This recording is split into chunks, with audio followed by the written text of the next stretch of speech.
2 round pushup കഴിഞ്ഞു കേട്ടോ. ഇവിടുത്തെ ട്രയൽ നടക്കുകയാണ്. മനോഹരമായ കാഴ്ചയാണ്. ഒരേ താളത്തിലാണ് ഈ ട്രയൽ നടക്കുന്നത്. ഞാൻ 2 പേരെ പരിചയപ്പെടുത്താം. ഒന്ന് നെടുമുടി ഹരികുമാറും മറ്റൊന്ന് ചമ്പക്കുളം ബേബി അല്ലേ. നെടുമുടി ഹരികുമാർ, നമസ്കാരം. ഇപ്പോൾ പ്രൊഫസറായിരുന്നു. ഞാൻ പ്രൊഫസറായിരുന്നു. എവിടെയായിരുന്നു? എസ് ടി കോളേജിലെ മലയാളം പ്രൊഫസറായിരുന്നു. നെടുമുടിക്കാരനാണ്. വള്ളംകളിയൊക്കെ ആയിട്ട് കൊച്ചിലേ മുതൽ നെഹ്റു ട്രോഫി വള്ളംകളി അനിശ്ചിതത്വത്തിലേക്ക് പോയപ്പോൾ ഒരു സങ്കടം ഉണ്ടായോ? തീർച്ചയായിട്ടും ഉണ്ടായി. കാരണം ഈ വള്ളംകളി സമയബന്ധിതമായി നടത്തണമെന്ന് തന്നെയാണ് അഭിപ്രായം. ആ സമയത്താണ് വള്ളംകളിയുടെ സ്പിരിറ്റും ചൂടും നാട്ടുകാരുടെ ആവേശവും എല്ലാം വരുന്നത്. അത് നഷ്ടപ്പെട്ടിട്ട് പിന്നെ വേറൊരു തീയതി നടത്തുന്നതിനകത്ത് യാതൊരു കാര്യം. നമുക്ക് എന്തായാലും ബോട്ട് കയറിയിട്ട് ബാക്കി വിശേഷങ്ങൾ പറയാം. ഈ ഇദ്ദേഹം നമ്മുടെ നെഹ്റു ട്രോഫി വള്ളംകളിയുമായി ബന്ധപ്പെട്ടതിന്റെ ചരിത്രമൊക്കെ കലക്കി കുടിച്ചിരിക്കുന്ന കക്ഷിയാണ്. നമുക്ക് അദ്ദേഹത്തോട് വിവരങ്ങളൊക്കെ അറിയാം. എനിക്കൊന്നും ഇത്തവണത്തെ ബോട്ട് റേസിനും ആവേശം കൊടുക്കുന്നത് ഇവരൊക്കെ തന്നെയായിരിക്കും. എന്ത് പറയുന്നു? വഞ്ചിപ്പാട്ടൊക്കെ പാടുന്നു.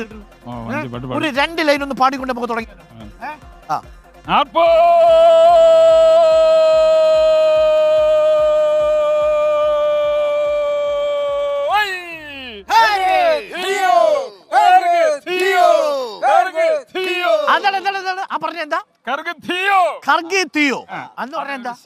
അതൊരു ശബ്ദം. പവറാണ്. പിന്നെ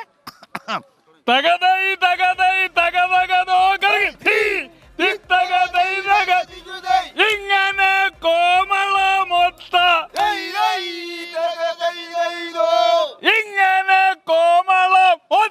സുന്ദരന്മാരുണ്ടോ പാരിൽ.